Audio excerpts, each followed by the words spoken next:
Hello, ഇന്നത്തെ class lining വെച്ച് stitch ചെയ്യുമ്പോൾ എങ്ങനെയാണ് ഷോൾഡർ ഫിനിഷിംഗ് ആയിട്ട് കിട്ടാൻ നോക്കാം. തയ്യൽ തുമ്പ് ഒന്നും കാണാതെ നമുക്കൊന്ന് സ്റ്റിച്ച് ചെയ്ത് നോക്കാം. കറക്റ്റായിട്ട് കട്ട് ചെയ്തെടുക്കുക.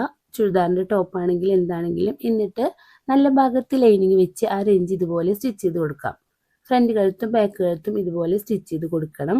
അതിനുശേഷം ഫ്രണ്ട് കഴുത്തിൻ്റെ ഫുൾ ഫിനിഷിങ് നമുക്ക് കഴിക്കാം. മേലടി എല്ലാം കൊടുക്കാം. ബാക്ക് വശം മേലടി കൊടുക്കേണ്ട ആവശ്യമില്ല. അതിന് മുന്നേയിട്ട് ഇങ്ങനെ വെച്ച് കൊടുക്കുകയാണ് ചെയ്യുക. ഓക്കെ, നല്ല ഭാഗങ്ങൾ ഉൾവശത്താക്കി ലൈനിങ് ഇങ്ങോട്ട് മറിച്ച് കൊടുക്കണം. ഓക്കെ, എന്നിട്ട് ആ റേഞ്ച് നമുക്ക് ഇങ്ങനെ സ്റ്റിച്ച് ചെയ്ത് കൊടുക്കുകയാണ് ചെയ്യുക കേട്ടോ. ഈ ഭാഗം അങ്ങനെ തന്നെയാണ്. ഇങ്ങനെ എടുക്കുക, എന്നിട്ട് നല്ല ഭാഗങ്ങൾ ഒരുമിച്ച് വയ്ക്കാം. എന്നിട്ട് ലൈനിങ് ഇപ്പുറത്തോട്ട് മറിച്ച് കൊടുക്കണം. ഓക്കെ, നല്ല ഭാഗത്തേക്ക് ലൈനിങ്ങിൻ്റെ മീതെ മറിച്ച് കൊടുക്കുകയാണ് ചെയ്യുക കേട്ടോ. ശ്രദ്ധിച്ചാൽ മതി, പെട്ടെന്ന് മനസ്സിലാവും, സിമ്പിളാണ്.